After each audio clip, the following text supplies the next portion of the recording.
19 de abril de 1810. Es el Jueves Santo. El gobernador y capitán general de la provincia de Venezuela, Vicente Emparan, está preocupado y no le faltan razones. Sabe que su autoridad está en peligro. La situación que vive la madre patria, España, ha generado un clima muy tenso. Se vive un ambiente de temor y desconfianza. Tan solo 2 días antes, han ordenado pegar unos carteles exhortando a mantener la calma y el orden ante los rumores de un inminente alzamiento de los mantuanos. Es un vano esfuerzo por frenar el espíritu revolucionario que ha venido apoderándose de los criollos de Venezuela. Son las mismas inquietudes que en 1808 llevaron a la prisión a un grupo de la alta sociedad caraqueña. No ha sido fácil para Emparan.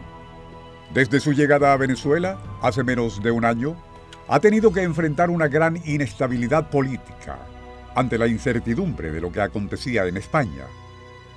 Su misión era, precisamente, recuperar la confianza entre las élites caraqueñas. Pero al parecer, el único en confiarse ha sido él, pues aunque siempre supo de las reuniones clandestinas que se realizaban en la ciudad, su carácter contradictorio y débil le hizo descuidar algunos aspectos de seguridad.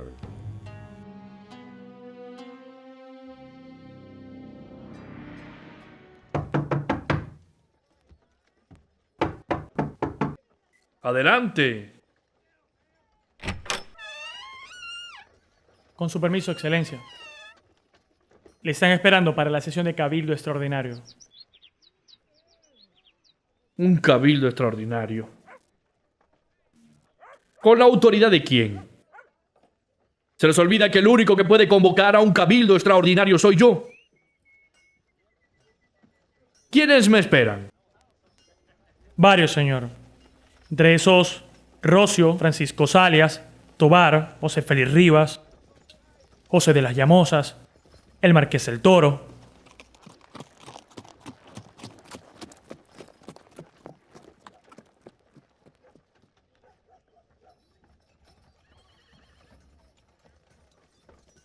Bien.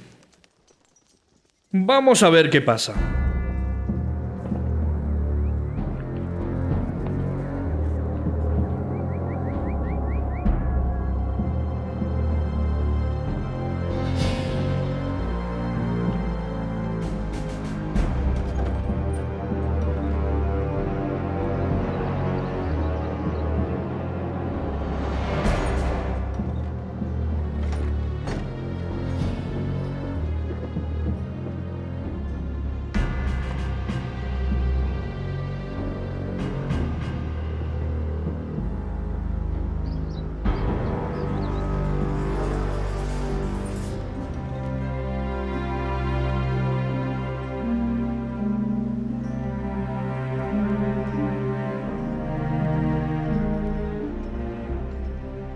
Pues bien, señores, aquí me tenéis. ¿Qué es lo que tanto les urge en comunicarme? Señor gobernador, le estábamos esperando. Es urgente tratar algunos asuntos que nos inquieta a todos aquí. El señor gobernador debe entender que hemos convocado este cabildo extraordinario porque las noticias que hemos recibido de España recientemente avivan nuestros temores. Nos hemos enterado que la Andalucía ha sucumbido ante la bota francesa y, lo que es peor, la Junta Central de Sevilla, la misma que nos había sido impuesta hasta hace 2 años, ha sido destituida y en su lugar se ha constituido un consejo de regencia. Usted entenderá que este cabildo no puede estar de acuerdo con ese consejo. Ese consejo de regencia, señor gobernador, es para todos nosotros, además de inaceptable y legítimo, ya que no fuimos ni convocados ni consultados para su constitución. A todas luces, es contra la ley. Señores, es preciso que recordéis que fue el propio rey Fernando VII, desde su prisión en Bayona, quien ha ordenado que se forme este consejo de regencia. Disculpe, su excelencia, pero nosotros, los que estamos aquí reunidos, no tenemos certeza de esa supuesta orden. Sin embargo, nosotros somos fieles a nuestra patria y a nuestro rey. Por él y en su defensa, pensamos que es necesario convocar una junta de gobierno a fin de garantizar la paz y el orden en este territorio. O pronto tendremos revueltas por todos lados. Es cierto, la gente comienza a inquietarse, todos estamos confundidos. No se sabe qué pasa con el rey ni quién gobierna en España. Nuestra propuesta es que mientras se resuelve el problema en la península, nosotros acá constituyamos una junta provisional.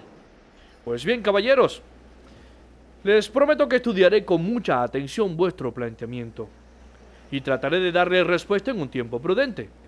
Por lo demás, les ruego me disculpéis, pero debo dirigirme a la catedral. Están por comenzar los actos religiosos, los cuales les exhorto como buenos cristianos a asistir, con vuestro permiso.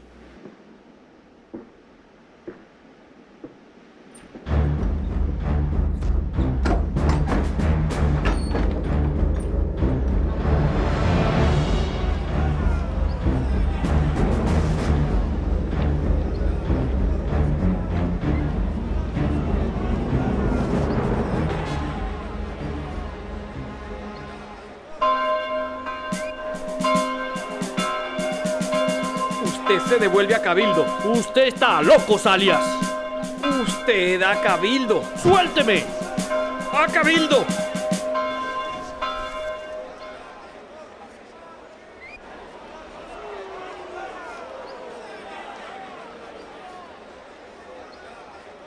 Pues bien, iremos.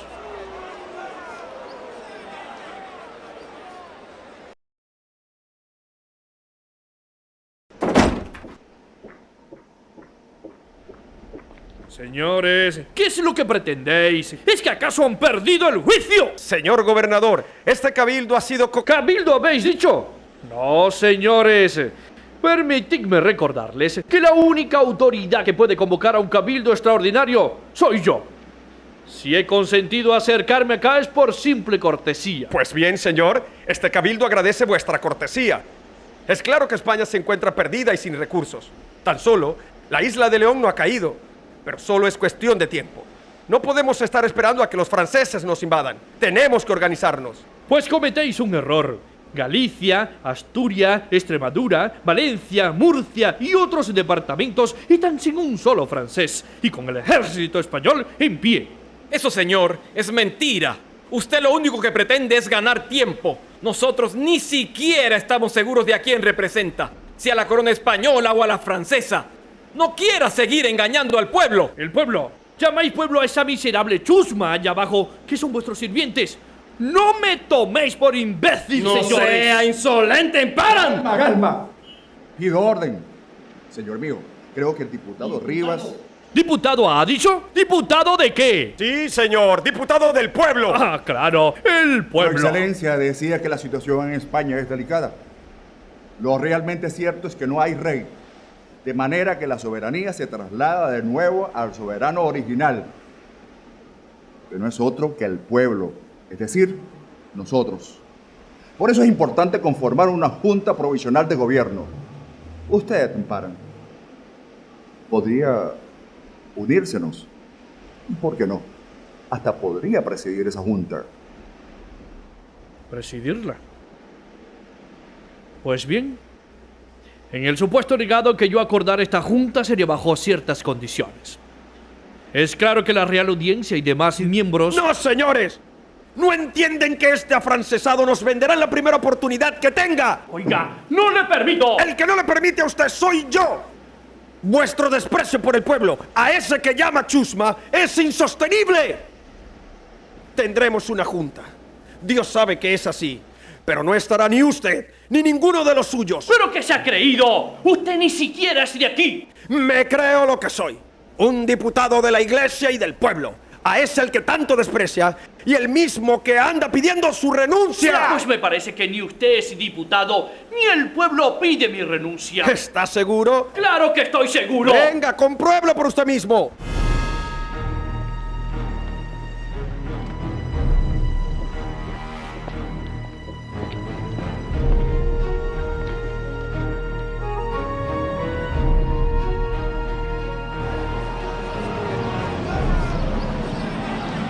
¡Señores!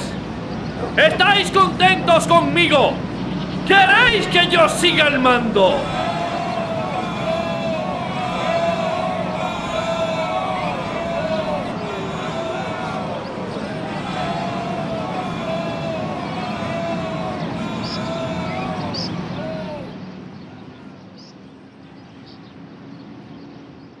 entonces yo tampoco quiero mando. Lo que acabamos de ver ocurrió el 19 de abril de 1810 en Caracas. Pero ¿cómo se llegó a esto? ¿Cómo una pequeña ciudad de una provincia de la América Española se atrevió a desafiar la autoridad del imperio en cuyos dominios nunca se ponía el sol? Pronto lo descubriremos. ¿Qué fue el 19 de abril? Porque recientemente se publicó por ahí una encuesta en la cual se muestra con toda claridad que la mayor parte de los venezolanos interrogados al respecto no pueden definir, no saben lo que es el 19 de abril. Y esto no es nuevo, esto ha pasado muchas veces, de mucho tiempo. Yo recuerdo la misma situación, es decir, la mayor parte de los venezolanos les cuesta decir que fue el 19 de abril, que es imposible hablar del 19 de abril sin tratar de explicar en qué contexto se produce, por qué se produce, cuáles son sus objetivos y quiénes son los protagonistas. Pero ese conflicto requiere una coyuntura, y la coyuntura la van a dar los acontecimientos europeos. No se puede entender el 19 de abril de 1810 como una sucesión de anécdotas descontextualizadas de una historia. Y cuando hablamos de esto, indudablemente los eventos de España son fundamentales. Hace 200 años emprendimos un camino de liberación que logró derrotar a los enemigos en aquel momento, que logró expulsar al colonizador y recuperamos el derecho a diseñar nuestro propio proyecto. 1807, España. Tras la fatídica derrota en Trafalgar 2 años antes, la corona española, ahora debilitada económica, política y moralmente, suscribe el 27 de octubre el Tratado de Fontainebleau, a través del cual se aliaba a los designios expansionistas de Napoleón Bonaparte. De esta forma, el rey de España, Carlos IV, no solo confirma la profunda crisis que atraviesa la monarquía, sino que inicia, sin saberlo, el camino que lo llevará a la guerra contra los franceses en la península y abonará el proceso de la independencia de las colonias en América.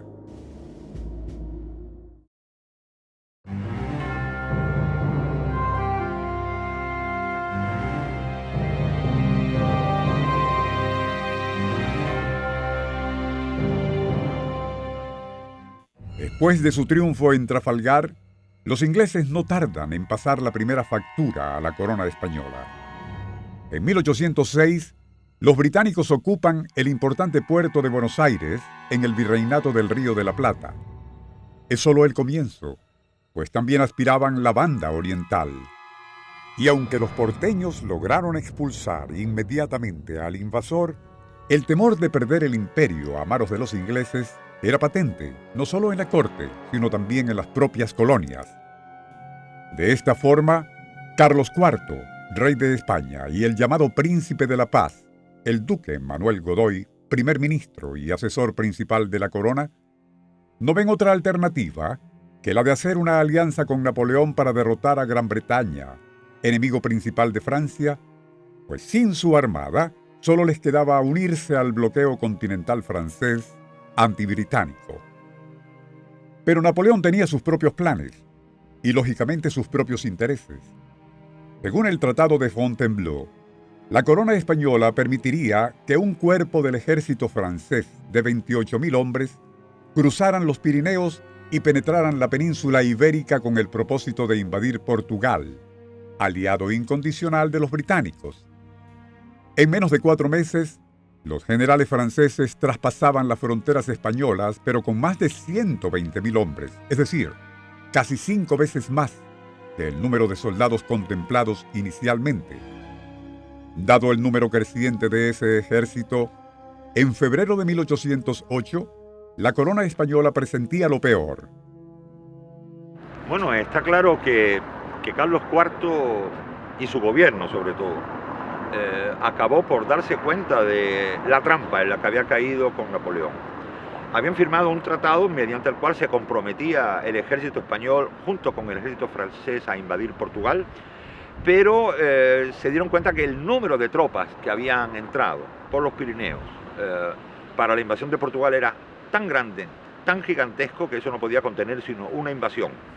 Carlos IV olía la traición de Bonaparte. Pero otra traición más dolorosa se cernía sobre el monarca español. Desde el seno de la corte, su propio hijo, el futuro rey Fernando VII, conspira para derrocarlo.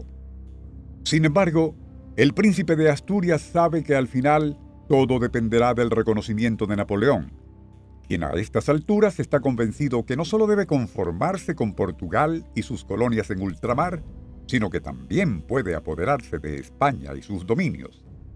Yo creo que hay que ver lo que pasaba en la península con respecto a América, lo que pasó en América con respecto a la península, o lo que queráis, América, la península, etc. Sino cómo se explica el interés de Napoleón.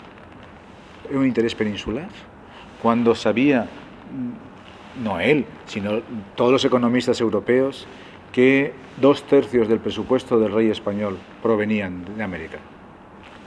O sea, 2/3 del presupuesto de la Hacienda Real en 1800 provienen de los impuestos, de las exacciones, de las materias primas, de toda la explotación colonial en América. Desde el punto de vista, ya aquí si quieres, meramente economicista, Napoleón va buscando lo que va buscando la corona inglesa y lo que va buscando sus antepasados monárquicos franceses, el gran imperio americano.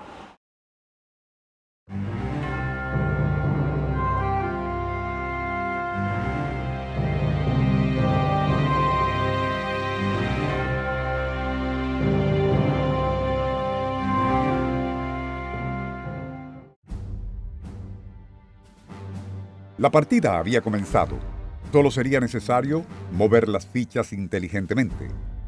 Mientras tanto, las tropas imperiales francesas han penetrado en pleno corazón de España. El objetivo original, que era cruzar las fronteras hacia Portugal, ha variado un poco. Parte de estas se estacionan en España y toman el control de las principales dependencias militares. Era claro lo que los franceses tramaban. Lo demás sucedió muy rápido. El 23 de marzo, Murat, al mando de los ejércitos franceses, sitia Madrid. El gobierno recomendó a Carlos IV que siguiera el ejemplo de su amigo y casi pariente, el rey de Portugal, y se marchara para América, y allí consiguiera mantener el reino del mismo modo que el rey Don João había conseguido hacer en Brasil. Bueno, se organizó muy precipitadamente la salida hacia Andalucía, más se dieron órdenes a los regimientos de línea para que acompañaran muy rápidamente al rey hacia Cádiz, hacia donde estamos ahora, y aquí embarcara rumbo a México. Otro hubiera sido muy diferente el destino del viejo imperio español si eso hubiera sucedido. Pero ya sabemos que su hijo Fernando, con un grupo importante de nobles, se daba cuenta de que si el rey se iba a América, él nunca sería rey, o al menos le costaría mucho trabajo ser rey. Con lo cual decide dar un golpe de Estado, que es lo que fue, en Aranjuez, y el hijo consigue la renuncia del padre casi a punta de pistola. Eso transformó completamente el panorama. Tenemos ahora a un Fernando como rey, que se vuelve desde Aranjuez a Madrid, y el rey con la reina y Godoy, que deciden que prácticamente ya están en manos de Napoleón. Lo que va a suceder unos meses después, cuando Napoleón lo llama a todos a Bayona y le dice, bueno, jóvenes, vamos a sentarnos aquí y vamos a arreglar esta historia de familia. Es muy demostrativa la carta que le manda Carlos IV a Napoleón, ¿no? Es una carta donde le dice, mire, hermano, le dice a Napoleón, hermano, no puedo con el reino ni puedo con mi familia, viene a decirle, así que yo le ruego que usted se haga cargo de la monarquía, cosa que Napoleón pues, le dice, ningún problema, yo le voy a solucionar a ustedes la vida y yo me encargaré de que este reino progrese, sea un reino de paz, sea un reino constructivo, se arreglen todas las desigualdades y la propia España considere que por fin ha entrado en un periodo de modernidad. Ahora es el turno de Napoleón. La jugada crucial estaba preparada.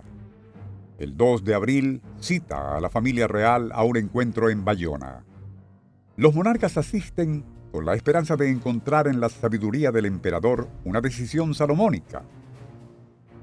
Luego de haber escuchado las bochornosas acusaciones familiares, Napoleón obliga tanto a padre como a hijo a abdicar a su favor para conceder más tarde la corona a su hermano José Bonaparte. El cambio de dinastía era un hecho. Los Borbones fueron reemplazados por los Bonaparte. Ahora América esperaba como el gran botín. Carlos IV y su esposa María Luisa, en compañía del inseparable Godoy, son enviados a Roma, mientras que Fernando y sus hermanos quedan en Valençay, en calidad de huéspedes forzados, en un castillo por prisión, pero detentando los títulos de príncipes. Pero bajo estas circunstancias, ¿quién o quiénes gobernaban a los españoles? ¿Cuál era ahora la autoridad legítima? El 15 de julio de 1808 llegan a Caracas emisarios franceses con noticias tan abrumadoras como confusas. Que Carlos IV había abdicado a favor de su hijo, que hijo y padre habían abdicado a favor de Napoleón, que este último había entregado la corona a su hermano y que por lo tanto José Bonaparte era ahora el nuevo rey. Pero ese mismo día, otros emisarios, esta vez ingleses, también traían noticias: que las abdicaciones habían sido forzadas, que la familia real estaba prisionera y por lo tanto el pueblo español se había levantado contra los franceses. Y que ahora una junta de gobierno instalada en Sevilla custodiaba la soberanía del pueblo español hasta el retorno del rey. Imagínense el nivel de confusión y temor que se apoderó de los criollos venezolanos. El hecho de ver al imperio español en un estado de debilidad, impedido de defenderse a sí mismo con la ocupación francesa, en un estado en el que ya no le es posible incluso controlar a sus propias colonias en América, hace que varios de estos criollos que se alimentan de estas ideas revolucionarias consideren que el momento es propicio para impulsar esas ideas emancipatorias. Ante esa debilidad estructural de la monarquía española, otro elemento nuevo es la defensa del propio territorio. Las debilidades militares, navales, de la monarquía, de las fuerzas reales, en América, hace que sean los propios criollos quienes tengan que coger en sus manos la defensa de sus ciudades. No necesitan la monarquía, no necesitan el imperio para protegerse, se autoprotegen. Mal podría ese imperio salir a defender a sus colonias americanas contra cualquier pretensión del propio Napoleón de también apoderarse de todo el territorio americano que controlaba España. La mayor parte del territorio peninsular está ocupado. Y esto hay que tenerlo muy, muy en cuenta para la perspectiva americana. Es decir, cómo criollos, mestizos, mulatos, comunidades indígenas perciben que el territorio peninsular o la monarquía, en este caso en la parte europea, no solamente está derrotada, sino que el rey está prisionero y el ejército francés es el triunfante porque han arrasado absolutamente a todos los ejércitos europeos. ¿Quién es capaz de derrotar a Napoleón? La respuesta es nadie. Está como la bandeja servida, están las circunstancias dadas, la ocasión es más que propicia y eso lo entienden esos criollos. La primera reacción de la gente de Caracas fue la de exigir a las autoridades locales la jura al nuevo rey Fernando VII, lo cual se hace el 16 de julio de 1808. Pero el detalle es que el nuevo rey estaba prisionero. Entonces, ¿quién gobernaría? ¿Quién ejerce la soberanía? ¿Qué debían hacer los criollos? En las ciudades de la España medieval y en las posesiones de España en América desde el siglo XVI, que en una comunidad, en una ciudad, en un pueblo o en una villa, cuando había un caso extremo de emergencia, se formaba una junta de gobierno. ¿Qué era una junta de gobierno? Era una institución temporal, extraordinaria, atípica, que estaba integrada por las cabezas de familia de una comunidad, de una ciudad, de una villa, para darle resguardo o solventar un problema de emergencia que tenía esa comunidad. Por ejemplo, el caso de una invasión. La solución parece ser sencilla: imitar a la Suprema Junta de Gobierno de Sevilla. crear a su imagen y semejanza una junta de gobierno en Caracas. La Junta Suprema Central es la reunión de todas las juntas provinciales que desde 1808 se habían ido organizando en las distintas provincias de la península para cubrir el hueco que había dejado la renuncia del rey. El gobernador Casas le propone a los miembros del Cabildo caraqueño que hagan un proyecto para conformar una junta de gobierno para solventar el problema de seguridad que existía ante los trágicos acontecimientos políticos e institucionales que estaban ocurriendo en la sede de la monarquía. El argumento principal radicaba en que los americanos españoles no eran menos que los españoles de la península.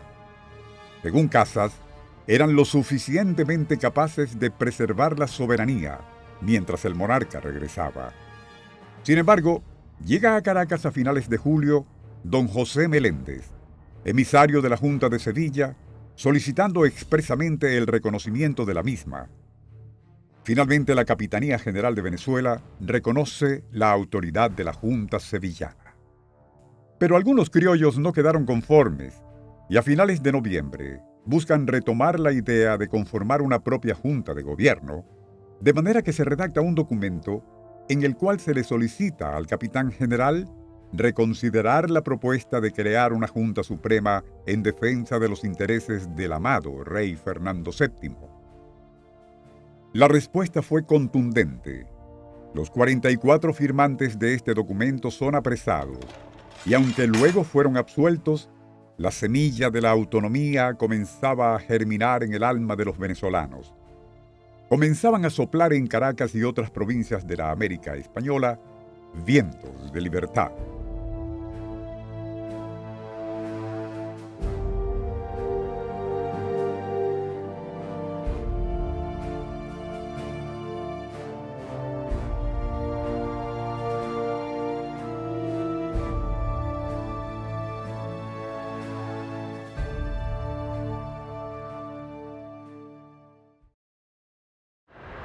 La Junta se autodisolvió. ¿Por qué se disuelve la Junta? Porque ya no representa absolutamente a nadie. Son representantes de un espacio ocupado plenamente por los franceses, donde además el rey José I, hermano de Napoleón, ha instalado su gobierno y se ha puesto literalmente a gobernar. ¿Qué hace la Junta? La Junta es sumamente criticada por todas partes. No ha sabido organizar un ejército, ese ejército ha ido de derrota en derrota. Los representantes de sus provincias respectivas están de alguna manera negociando con el gobierno de José. La Junta se entrega. ¿Y a quién entrega el poder? Entrega el poder a una regencia. ¿Y qué es esa regencia? Bueno, es un grupo de personas que empiezan a representar la figura de un rey inexistente. De un rey, Dios sabe dónde, seguramente en Francia, en un palacio.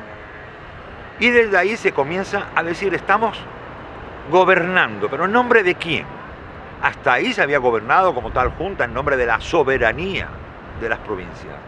Pero a partir de entonces esa soberanía ha desaparecido. En el momento estaba de moda la teoría del Pacto Translationis, desarrollado pues, por los pensadores de la neoescolástica española, donde decía que la soberanía era un derecho que pertenecía al colectivo, al pueblo, que era transmitido al rey, al monarca, a través de un pacto, de un acuerdo. El rey gobernaba por delegación de esa autoridad y en caso de falta del rey, esa soberanía se devolvía y regresaba a sus titulares originarios, que era el pueblo, la comunidad. ¿Qué opinan en América de la regencia? Bueno, opinan muy mal. Podrían estar de acuerdo en una junta central que tuvo representantes americanos, en los cuales se suponía que recaía la soberanía, pero no una regencia. ¿En nombre de qué monarca, de qué rey?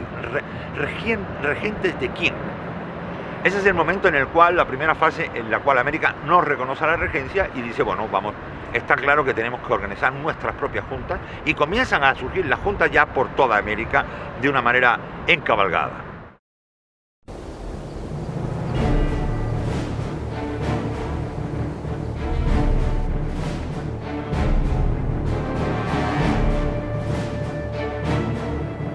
Señores, pues bien, Comencemos. Caballeros, creo que no podemos esperar más. No sabemos qué pueda estar ocurriendo en Europa. Las cosas que sabemos son las que ellos nos dicen. ¿Qué vamos a hacer? ¿Qué vamos a esperar? ¿A que nos invadan los franceses o los ingleses? En todo caso, debemos ser más prudentes y cautelosos. El argumento pactum translatione es válido y es el que debemos alegar. Si el rey no está, la soberanía se traslada al pueblo y éste la depositará en quien crea más capaz. Una junta provisional de gobierno está bien, pero lo importante es convencer a Emparan. ¿Convencer a Emparan? No, señores. Aquí lo que hay que hacer es expulsar a Emparan y a los suyos. Ellos solo representan otro imperio. Y no debemos olvidar que ellos han sido nombrados por Bonaparte. Puede ser que tenga razón, Montilla, pero es necesario que se sepa que actuamos en defensa de nuestro rey. Es válido. Esta tierra no puede caer en manos de los enemigos. Cuando todo regrese a la normalidad, estaremos prestos a reconocer que es Fernando VII en quien reside toda la soberanía. Para mí, en lo personal, y creo que es la opinión de algunos, España se ha convertido en un lugar distante, confuso. Creo que a todos acá nos molestan sus excesivos controles, la difícil y lenta comunicación, los obstáculos en el comercio, su arbitrariedad al imponernos autoridades traídas desde allá, cuando acá somos igual de capaces o más. Para mí, honestamente, ha llegado el momento de romper el cordón. Simón, pienso lo mismo, pero como dice el señor Rocio, tenemos que ser cautelosos. La ruptura debe ser pacífica y sin trauma. Al fin y al cabo, hay que preservar la paz y la tranquilidad a toda costa. Entonces la providencia nos presenta el mejor momento. La ocasión es perfecta. Una España invadida, ocupada, no está en condiciones de pedirnos que no nos gobernemos por nosotros mismos. Señores, el momento de nuestra independencia ha llegado.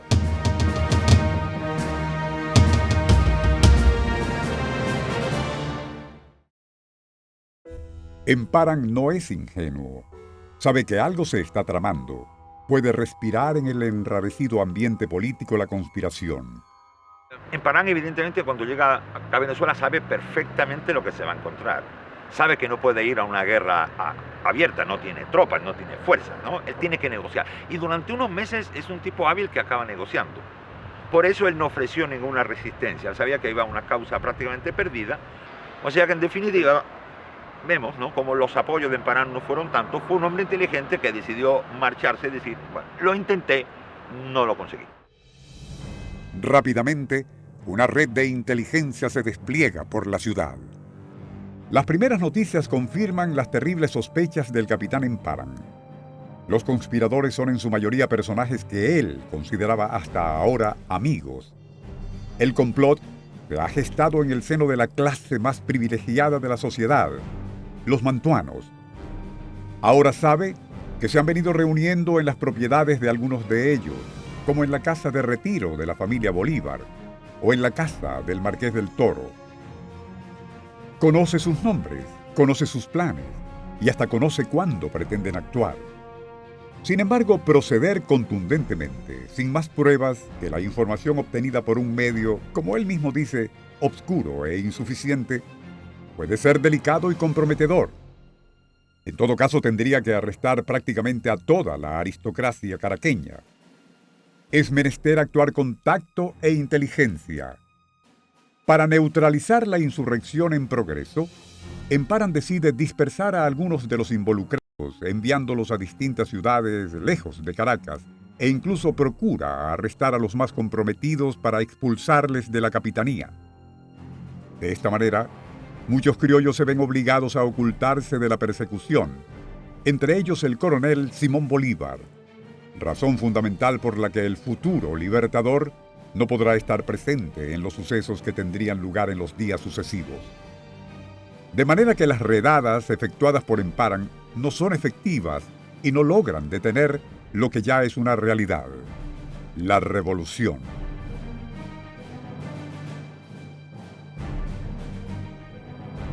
Es así como llegamos al 19 de abril de 1810, una fecha que marcaría el comienzo de una nueva época.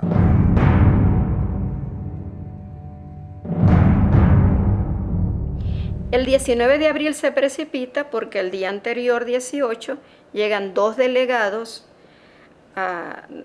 enviados por el Consejo de Regencia de España, que acababa de constituirse luego de la disolución de la Junta Suprema, a exigirle a los venezolanos que aceptaran la autoridad de ese Consejo de Regencia. Emparan, que era el capitán general, todos lo sabemos, estaba prácticamente de acuerdo en aceptar ese Consejo de Regencia. No así el resto de los miembros del Cabildo en ese momento, que no le atribuían ninguna autoridad a ese Consejo de Regencia. ¿En función de qué se había constituido ese Consejo? Pues la solución para ellos era evidente. Desconocer el Consejo de Regencia, que venía a reclamar subordinación, se mantenía el orden establecido para impedir que otros grupos sociales pretendieran mayor participación política, se resolvía el problema moral de declararse infieles al rey, al aducir que ellos eran autónomos, pero para defender los derechos de Fernando VII. Entonces, con esa declaratoria resuelven ese problema. Y al mismo tiempo logran una aspiración vieja de los criollos de poder tener mayor acceso al poder político. Ellos tenían el poder económico, más los altos cargos de dirección política seguían estando en manos de peninsulares. Lo que pasa el 19 de abril es algo bien complejo. ¿Sabe por qué? Porque hay mucha ambigüedad en los detalles del relato. Allí los criollos tienen una conspiración, están reunidos desde el día anterior, desde la noche anterior, con el proyecto de derrocar a Emparan, o por lo menos de hacerle aceptar una junta donde él esté, pero los criollos tengan poder y tengan mayoría. En la madrugada los criollos salen a recorrer el Caracas, el centro de Caracas, y buscan llenar la plaza. Buscan llenar la plaza porque el proyecto es promover una suerte de cabildo abierto. Pero llenan la plaza con pueblo. Ahora un pueblo que es bien difícil de caracterizar. En buena parte son sus propios esclavos, sus sirvientes y bueno, los vagos que siempre rondan por los centros de las ciudades y que están dispuestos a participar en cualquier cosa, aplaudiendo y pitando de acuerdo a las circunstancias. Y con eso más o menos organizan la conspiración. La idea es, primero, convocar un cabildo que no pueden convocar sin la autorización de Emparan. Emparan, como capitán general, es el único que puede convocar. Convencen al vicepresidente, que se llama José de las Llamosas, de que acepte la convocatoria del cabildo. Logran entonces temprano, es jueves santo en la mañana, y logran temprano que Emparan acepte ir al cabildo. Emparan acepta ir al cabildo, ellos le proponen allí que es necesario formar una junta por la situación de España. Emparan dicen que no, que la situación de España no amerita fundar la junta. Y finalmente los convence de que, como es jueves santo y hay que ir a la catedral, al acto religioso, que sigan discutiendo eso más adelante.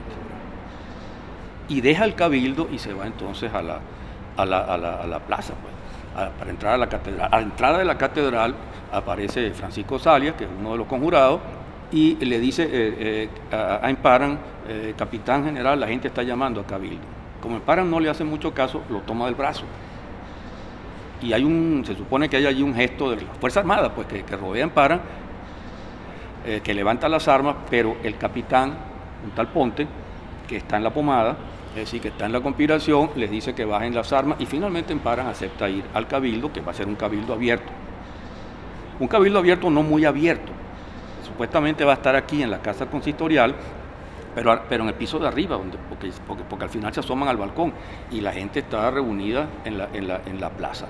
Allí hay una situación bastante confusa, incluso las versiones mismas se contradicen un poco. La versión usual es que aparece primero una serie de delegados del pueblo, representantes del clero, que nadie los ha elegido, sino ellos mismos, y le dicen a Emparan que tiene que abdicar, que tiene que firmar su renuncia o que tiene que aceptar una junta en la cual él esté presente, pero haya mayoría de los criollos. En esa actitud participa José Félix Sosa y Muñoz Tebar.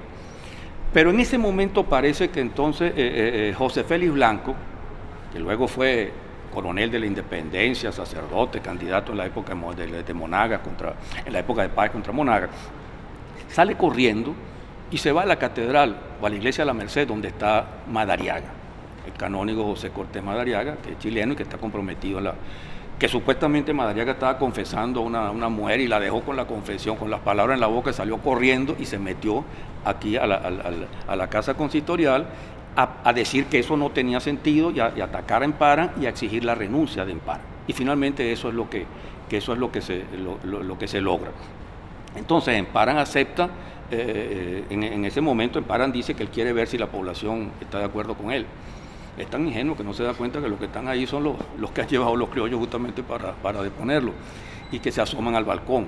Y al asomarse al balcón, detrás de él está Madariaga, y que Emparan le pregunta a la gente que si quieren que lo siga gobernando.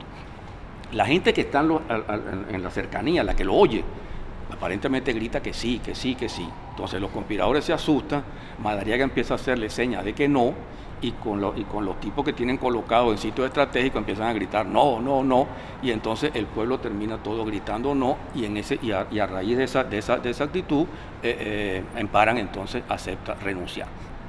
Esa es la versión que se ha dado. Los criollos asumen el poder, convocan entonces a los otros representantes españoles, destituyen a uno, en fin.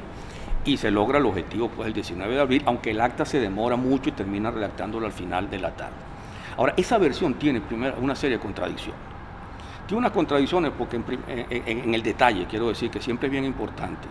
Porque por un lado aparece Muñoz Tebar y José Félix Sosa, que son de los grupos más radicales, proponiéndole a Emparan que sigan el poder.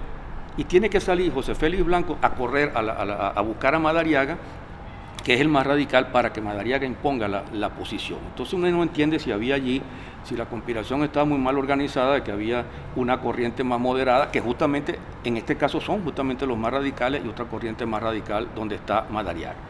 Y después está el hecho de la actitud del pueblo.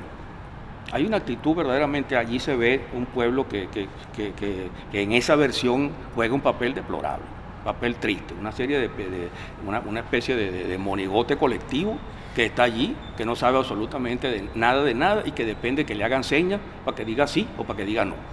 Es un triste pueblo el que aparece en esa versión. Realmente ese no es el pueblo estaba en otra parte, y cuando el pueblo aparezca va a tener otro proyecto bien distinto al de los criollos. Los criollos dan un golpe de Estado, destituyen a Emparan, crean una junta y asumen el poder. Afortunadamente fue un golpe de Estado sin sangre, sin violencia, sin costo, y ese golpe de Estado permitió entonces que los criollos desarrollaran a partir de la toma del poder una política en la cual estaban incluidos algunos componentes populares. Ahora las cartas están echadas. Las nuevas autoridades son José de las Llamosas como presidente de la Junta, Martín Tobar Ponte como vicepresidente, Juan Germán Rocio, Feliciano Palacios, Lino Clemente, José Cortés de Madariaga, José Félix Sosa, Javier Ascanio, Fernando Key, Nicolás Anzola, José Félix Rivas, entre otros. Es probable que la mayoría de los criollos de la oligarquía caraqueña que protagonizaron los sucesos del 19 de abril pensaran realmente que sus actos estaban dirigidos a preservar y defender los intereses del buen rey. Puede ser que otros estuviesen decididos a conseguir un poco más de autonomía. Incluso habría quienes ni siquiera estaban seguros de lo que querían. Pero lo cierto es que ya nada sería como antes. Lo primero que harán los criollos, una vez tomado el control, 3 días después del golpe, es destituir de sus cargos a todas las autoridades impuestas por España. Si la verdadera intención de los criollos era la de defender al monarca en desgracia, como alegaban, ¿Por qué entonces tanta hostilidad contra sus autoridades? ¿Por qué desconocer al Consejo de Regencia que el mismo rey desde su cautiverio había ordenado crear? ¿Por qué gestionar reconocimiento internacional? ¿Por qué conformar un ejército y someter a las otras provincias que permanecían fieles a la corona y sus instituciones? ¿Por qué repentinamente hacer alianzas con enemigos reconocidos de la corona como el caso de Francisco de Miranda? Los juntistas aducían querer solo cuidar la paz y la tranquilidad de la metrópolis hasta el retorno de Fernando VII. Pero quizás, en realidad, lo que aspiraban era a que éste nunca regresara. Los más jóvenes, sobre todo, acariciaban cada vez más con mayor ahínco la idea de la libertad plena, pues no eran indiferentes a las corrientes de origen ilustrado, los libros, las ideas republicanas, la modernidad política. Hay una serie de ideas que están circulando que tienen que ver con la conciencia de que ya la monarquía española no es la única alternativa política para establecer un gobierno. Están circulando ideas que ponen en tela de juicio la tesis de que el rey gobierna por designio divino. Están circulando ideas que hablan de que es posible organizar social y políticamente la sociedad de otra manera. Están circulando las ideas de Montesquieu de una división de poderes, las de Locke de las bases de un Estado moderno, etc. En América, ya desde mediados del siglo XVIII, estamos hablando después de 1750, comienza a haber manifestaciones de que los habitantes de este territorio se sienten distintos, se sienten americanos. Y es un factor de peso que ha sido obviado, que no ha sido tratado a profundidad por muchos historiadores, que tiene incidencia en lo del 19 de abril de 1810, porque no es solo un problema jurídico de lo de las juntas de gobierno, sino que ya venía germinando y venía creciendo un sentimiento de identidad venezolana. ¿Qué pasa en el año 1767? Y esta casa donde estamos aquí es reflejo de ese acontecimiento importantísimo. El rey Carlos III expulsa de todas las posesiones de la monarquía hispánica a los misioneros jesuitas. Los misioneros jesuitas, los integrantes de la orden de la Compañía de Jesús, habían hecho un trabajo en las universidades formando a estas élites americanas, habían hecho un trabajo en espacios marginales de estas provincias, fundando misiones, estudiando el lenguaje de los habitantes de este territorio. Ellos fueron los creadores de la lexicografía, pues, de la lingüística, pues, de esa época. Y cuando son expulsados, la mayoría de esos jesuitas expulsos en Roma se dedican a escribir sus experiencias, sus recuerdos, y son los iniciadores, esos jesuitas que expulsó Carlos III, de la identidad americana. Ellos empiezan a mostrarle a los europeos con sus libros, con su memoria, con sus recuentos, que América es distinto, América es otro mundo, América es otra cosa y los americanos son diferentes. En 1801 nuestro precursor Francisco de Miranda lo decía: seremos nación, vamos a ser distintos a los españoles. La población autóctona pues va generando ese sentimiento de queja, ese sentimiento de rebeldía que posteriormente se fundirá con los procesos revolucionarios, con los procesos emancipadores de principios del siglo XIX, porque ya se consideran hijos de la tierra, hijos de América.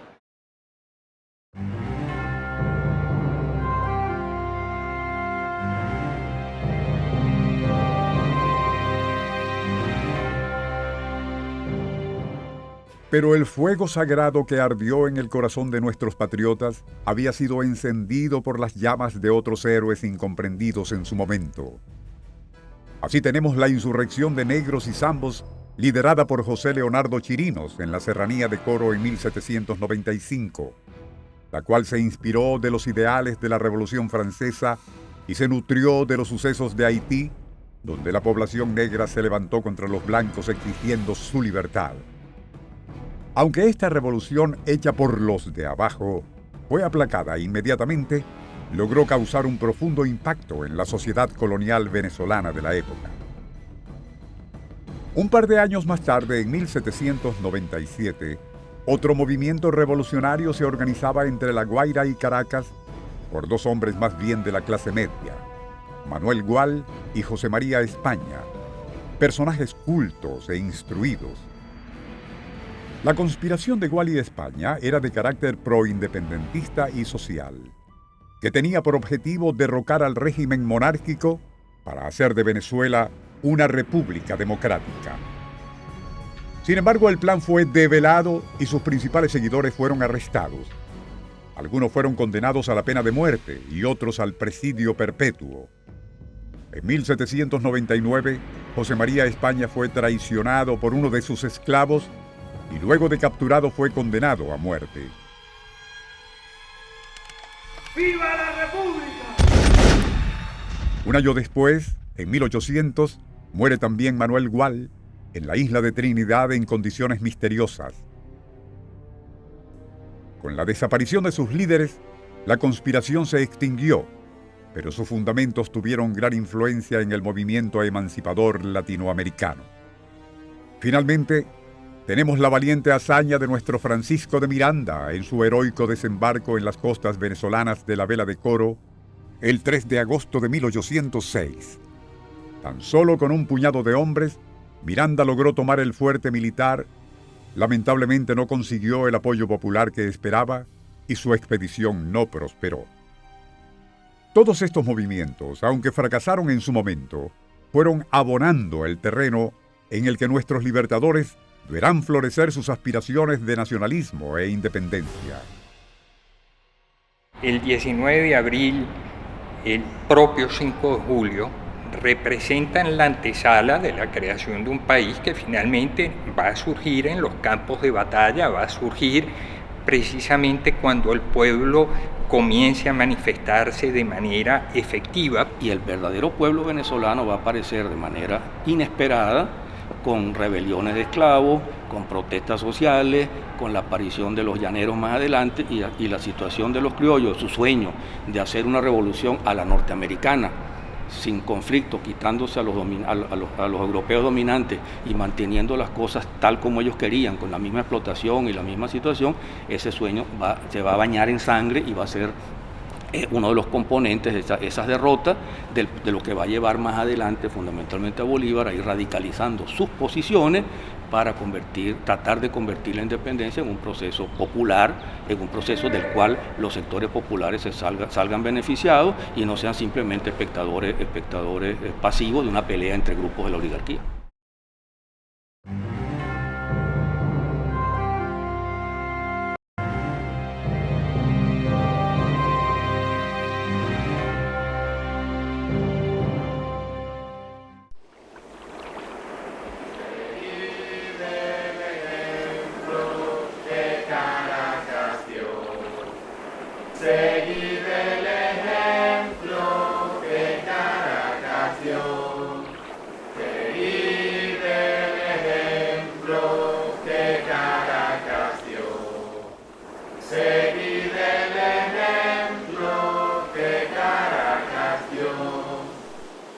Una vez constituida la Junta Suprema de Caracas, otras provincias de la Capitanía General de Venezuela comienzan a sumarse. Los ayuntamientos de Cumaná, Margarita, Barinas, Trujillo y Mérida declaran su voluntad de constituir juntas autónomas. Sin embargo, otras provincias reaccionan conservadoramente. Maracaibo, Coro y Guayana se mantienen fieles a la regencia. Pero no solo serán las provincias locales las que seguirán el ejemplo de Caracas. Venezuela es la mecha de la rebelión. Un sentimiento autonomista estalla en otras ciudades de Latinoamérica. Santa Fe de Bogotá, Buenos Aires, Santiago de Chile y México Occidental son las primeras. También se envían de inmediato emisarios a otras provincias de América a decirles que ante los acontecimientos no queda otra que declararse autónomo y piden entonces que sigan el ejemplo que Caracas dio. Sigan el ejemplo de Caracas, constituyan una junta de gobierno autónoma. Pero no bastaría con la simple declaración de voluntad a ser independientes.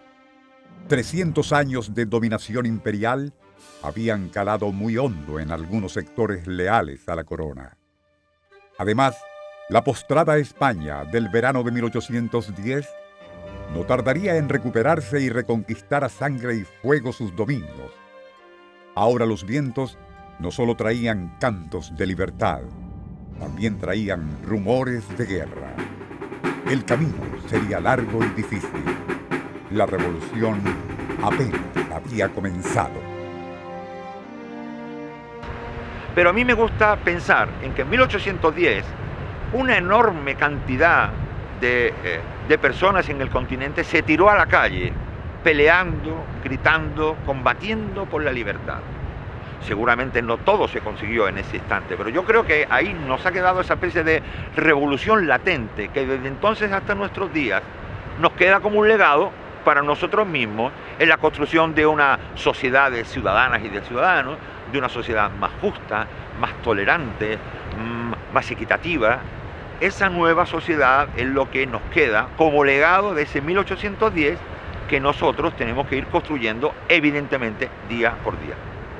Esa identidad americana, yo creo que es el momento de que la rescatemos, pues en los inicios de esa identidad. Me siento muy orgulloso, como venezolano que soy, de los patriotas caraqueños que con su capacidad intelectual, con su capacidad organizativa, conformaron y lograron llevar exitosamente pues, esa empresa el 19 de abril. La verdadera independencia que no se ha logrado nunca aquí pasa necesariamente por la libertad, por la soberanía de nuestros pueblos y porque las mayorías de nuestros pueblos ejerzan realmente el poder y determinen prácticamente como mayoría el camino que tienen que seguir nuestros pueblos. Rescatarlas como parte de un proceso esencial que sigue vivo después de más de 200 años, que no se ha culminado y que hoy tenemos una gran oportunidad histórica justamente de darle forma a ese proceso y hacer que avance hacia el sueño, que fue sueño de los libertadores, pero que sobre todo fue el sueño de esos pueblos, el sueño de la igualdad, de la democracia, de la soberanía y de la independencia. ¿Quiénes somos los latinoamericanos? Y ya desde un primer momento surgen dos grandes corrientes de pensamiento. Por un lado tenemos la corriente venezolana representada por Bolívar, por Simón Rodríguez, que de alguna forma dicen la respuesta tenemos que encontrarla en nosotros mismos.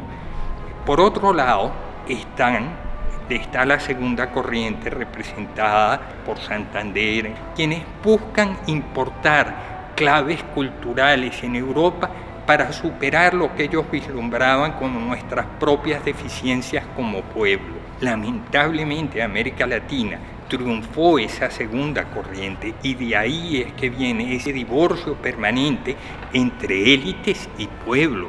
En esa tendencia natural de las élites latinoamericanas a identificarse siempre con lo que ocurre en Nueva York o Miami o Madrid, dándole la espalda a esa cultura popular o a esa realidad popular que se desenvuelve a su alrededor y para los cuales ellos tienen ojos ciegos, no la ven.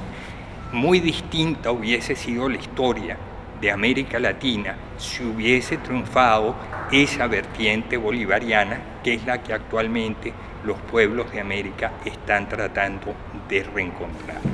Es necesario que todos los venezolanos y las venezolanas participen en esta conmemoración, discutan, debatan las ideas que alimentan esa celebración, que le den su propia visión a la conmemoración del Bicentenario, su contenido real, que discutamos dónde están los elementos que todavía nos atan a un pasado de coloniaje, cuáles son los nudos opresores que tenemos que romper, cómo hacemos para que esta sociedad se libere totalmente, integralmente, completamente, no un solo sector de la sociedad, toda la sociedad.